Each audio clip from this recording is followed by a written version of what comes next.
How to implement planned maintenance, Part 1. Using planned maintenance software. Technology is an important ingredient for implementing planned maintenance. Leveraging planned maintenance software, such as a CMMS, allows you to organize all the resources necessary to plan maintenance. Planned maintenance software makes it easy to handle schedules, inventory, work orders, and reports. This ensures triggers are set up properly, technicians can respond to work quickly. The right parts are always in stock so maintenance can be completed with little disruption. Organizing your assets. The first step is to take a survey of your assets, and figure out which ones fit into each category of planned maintenance.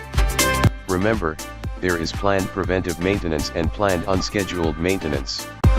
Conducting a criticality analysis can help you determine which assets require the most attention, and which ones lend themselves to a preventive approach.